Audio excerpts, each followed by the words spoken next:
Hi நண்பர்களே, ஒரு நிமிஷம் நில்லுங்க. கற்பனை பண்ணுங்க, ஒரு சின்ன ஹிமாலய ராஜ்யம் இருக்கு. அங்க ஊர்வசதி அல்லது ஏழ்மைன்னு பணக்காரத்தனத்தை வங்கி பேலன்ஸ் மூலமா அளக்க மாட்டாங்க. மனசுல எவ்வளவு அமைதி சந்தோஷம் இருக்குன்னு அதை வச்சு அழைக்கிறாங்க. அங்க மக்கள் மரங்களை, ஆறுகளை, மலைகளை தங்கள் குடும்ப உறுப்பினர்களா பாசத்தோடு பாதுகாத்துக்கிறாங்க. ரயில் டிராக்குகள் இல்ல, சொந்த ஏர்ஃபோர்ஸ் கூட இல்ல. ஆனா இதயத்துல இருக்கிற சந்தோஷம், இயற்கையோட இருக்கிற பந்தம் அளவில்லாதது. அது வானத்தையே தொடுற அளவுக்கு. அதேதான் நாம பேசுறது. பூட்டான் உலகத்திலேயே சந்தோஷ ராஜ்யம்னு அழைக்கப்படுற அற்புதமான நாடு. இந்த நாடு நம்மளை ஆச்சரியப்படுத்துது. ஏன்னா இங்க வாழ்க்கை நாம தினசரி பாக்குற ஆடம்பர வாழ்க்கைக்கு மாற்றமா ரொம்ப சாதாரணமா, அமைதியா, இயற்கைக்கு ரொம்ப அருகில இருந்து இருக்கு. சீட் பெல்ட் கட்டிக்கோங்க. இந்த மாயாஜால ஆன்மீக பயணத்துல நான் உங்க கூட இருக்கேன். கடைசி வரைக்கும் பாத்தீங்கன்னா உங்களுக்கும் பூட்டானுக்கு போய் அங்க இருக்கிற அமைதி, சந்தோஷத்தை நேரடியா அனுபவிக்கணும்னு தீவிரமா தோணும்.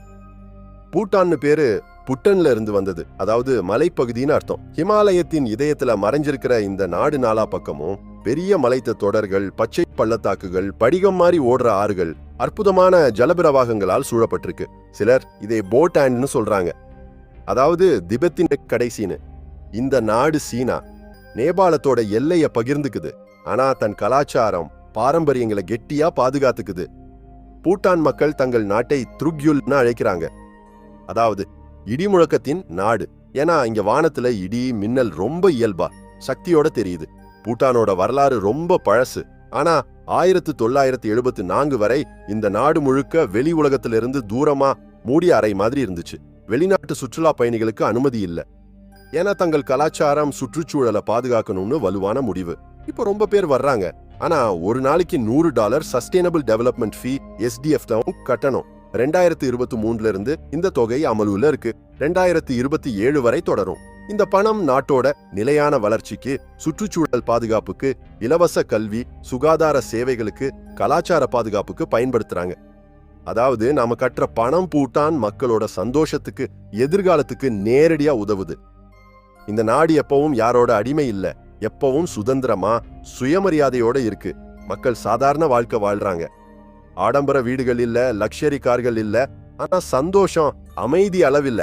உலகத்துல அதிக சந்தோஷமா வாழ்ற மக்கள்ல பூட்டான் மக்கள் முன்னிலையில இருக்காங்கன்னு ஆய்வுகள் சொல்றாங்க. இயற்கைக்கு அருகில இருப்பதால மனசு அமைதியா இருக்கும், ஆயுள் அதிகரிக்கும், ஸ்ட்ரெஸ் குறையும்னு விஞ்ஞான ஆராய்ச்சிகள் நிரூபிச்சிருக்கு. இப்போ பூட்டான் மக்கள் தொகை சுமார் 8 லட்சத்துக்கு நடுவுல இருக்கு. 2026 சுமார் 8 லட்சம். தலைநகரம் திம்பு, இதுதான் பெரிய நகரம். ஆனா ஆச்சரியமா திம்புல விமான நிலையம் இல்ல. நாட்டுல ஒரே ஒரு அனைத்துலக விமான நிலையம், பாரோ இன்டர்நேஷனல் ஏர்போர்ட். சுற்றிலும் பெரிய மலைகள், குறுகிய பள்ளத்தாக்குகள் இருப்பதால உலகத்திலேயே மிக சவாலான லேண்டிங் இடங்கள்ல ஒண்ணு. ரொம்ப அனுபவசாலி பைலட்டுகள் மட்டுமே இங்க பாதுகாப்பா விமானம் இறக்க முடியும். இத பார்த்தா நமக்கு பயம், ஆச்சரியம் ரெண்டும் ஒரே சமயத்துல வரும். நாடோட மொத்த பரப்பளவு சுமார் 38,394 சதுர கிலோமீட்டர். அதுல சுமார் 70% காடுகள் பசுமையா நிரம்பி இருக்கு. உலகத்திலேயே அதிக காடு மூடு பண்ணி இருக்கிற நாடுகள்ல ஒண்ணு. பூட்டான் அரசியலமைப்பு படி குறைந்தபட்சம் 60% நிலம் எப்பவும் காடாக பசுமையா இருக்கணும். ஏன்னா இயற்கை இல்லாம நிஜ சந்தோஷம், ஆரோக்கியம் சாத்தியம் இல்லைன்னு அவங்க உறுதியான நம்பிக்கை. இது பூட்டானை உலகத்துக்கு சுற்றுச்சூழல் பாதுகாப்புல மிக சிறந்த உதாரணமா நிறுத்துது. பூட்டான் உலகத்துல கார்பன் நெகட்டிவ் நாடு, அதாவது அது வெளியிடுறதை விட அதிக கார்பனை உறிஞ்சுது. இங்க கூட்டம் இல்ல. ஒரு சதுர கிலோமீட்டருக்கு சுமார் 20 பேர் மட்டுமே வசிக்கிறாங்க. திம்பிலேயே 1 லட்சத்துக்கு மேல இல்ல. நகரம் முழுக்க சுத்தமா, அமைதியா இருக்கும். பொருளாதாரம், GDP சுமார் $3 முதல் $4 பில்லியன் சுத்தி இருக்கு. ஒரு நபரோட சராசரி வருமானம் சுமார் $4000. ஆனா இங்க பணத்தை விட சந்தோஷமே முக்கியம். ரொம்ப பேர் இன்னும் விவசாயத்துல தங்கி வாழ்றாங்க. ஹைட்ரோ பவர் திட்டங்கள் மூலமா மின்சாரம் உற்பத்தி பண்ணி ஏற்றுமதி பண்றாங்க. எல்லா ஏற்றுமதி இறக்குமதிகளும் அண்டை நாடுகளோட மட்டுமே. சிமெண்ட், மரம், மக்காச்சோளம், அரிசி மாதிரியானவ உற்பத்தி பண்றாங்க. கல்வித்துறையில வேகமா வளர்ச்சி. எழுத்தறிவு சதவீதம் இப்போ சுமார் 71% வந்திருக்கு. ரொம்ப குழந்தைகள் மடாலயங்கள்ல படிக்கிறாங்க. ஏன்னா பௌத்த மத நம்பிக்கைகள் வலுவா இருக்கு. ஆனாலும் நவீன பள்ளிகள், புது கல்வி கொள்கைகளுக்கு அரசு ஊக்குவிப்பு கொடுக்குது. கல்வி, சுகாதார சேவைகள் எல்லாருக்கும் முழு இலவசம். இது பூட்டானோட சிறப்பு அம்சம். மத ரீதியா பார்த்தா சுமார் 75% பௌத்தர்கள், 23% இந்துக்கள், கொஞ்சம் கிறிஸ்தவர்கள், முஸ்லிம்களும் இருக்காங்க. அதிகாரப்பூர்வ மொழி ஜோங்கா, சுமார் 20 வேறு உள்ளூர் மொழிகள் பேசுறாங்க. இப்போ நிஜமா ஆச்சரியப்படுத்துற விஷயங்கள். அழிந்து வர்ற விலங்குகளை கொன்றா வாழ்நாள் சிறை தண்டனை. கடந்த 25 வருஷமா பிளாஸ்டிக் முழுக்க தடை செய்யப்பட்டிருக்கு. புகையிலை, சிகரெட் பயன்பாடு ரொம்ப குறைவு. சட்டபூர்வ தடை இருக்கு. உலக நாடுகள் எல்லாம் விற்பனை ஏழ்மைய ஜிடிபியோட அளக்குது. ஆனா Bhutan gross national happiness GNH யோட அளக்குது. இது 9 துறைகள்ல சந்தோஷம், ஆரோக்கியம், கல்வி, சுற்றுச்சூழல், கலாச்சாரம் முதலியவை 33 குறிகாட்டிகளோட அடிப்படையில மக்களோட வாழ்க்கை தரத்தை அளக்குது. 2022 GNH இன்டெக்ஸ் 0.781 ஆக இருந்தது. அதாவது சந்தோஷ அளவு படிப்படியா அதிகரிச்சிருக்கு. 1999க்கு அப்புறம் தான் டிவி வந்தது. ராஜா கருத்துப்படி கலாச்சாரம் பாரம்பரியங்களை மறக்காம பாதுகாக்கணும்னு. ஆண்களோட பாரம்பரிய உடை கோ, பெண்களோடது கீரா. இவை இன்னும் தினசரி அணியிறாங்க. திம்புல டிராபிக் சிக்னல் லைட்டுகள் இல்ல. ஒரு சமயம் வச்சாங்க, ஆனா மக்கள் எதிர்த்ததால எடுத்துட்டாங்க. டிராபிக் போலீசரே எல்லா சாலைகளையும் கட்டுப்படுத்துறாங்க. இத பார்த்தா நமக்கு சிரிப்பு வரும். பிறந்த தேதிகளை நினைவு வச்சுக்க மாட்டாங்க. எல்லாரும் புத்தாண்டு நாள்ல பிறந்த நாள் கொண்டாடுறாங்க.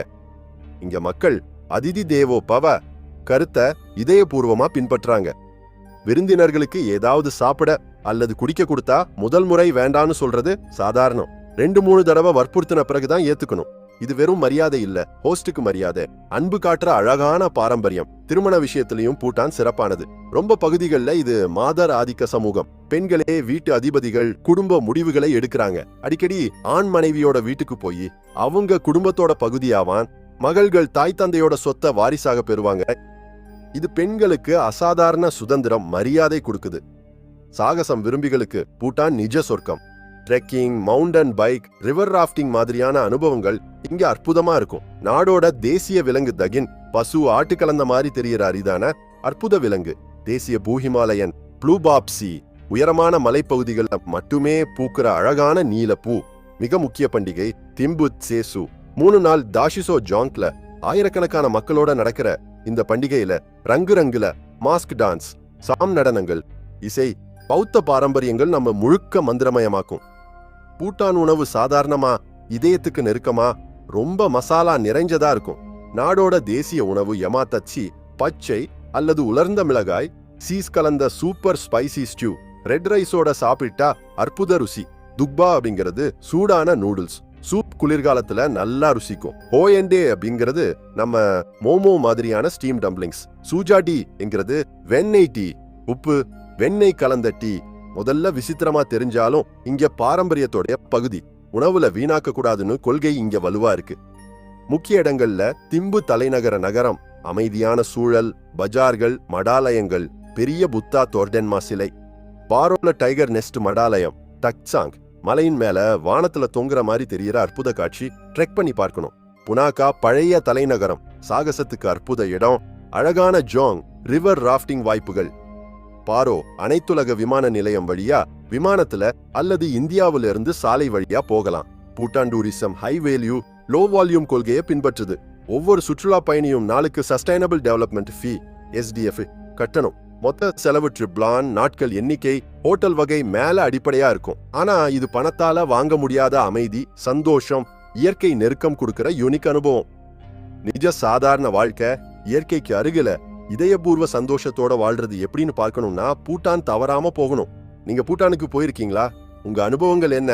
எந்த விஷயம் உங்களுக்கு அதிக ஆச்சரியம் தந்துச்சுன்னு தவறாம ஷேர் பண்ணுங்க.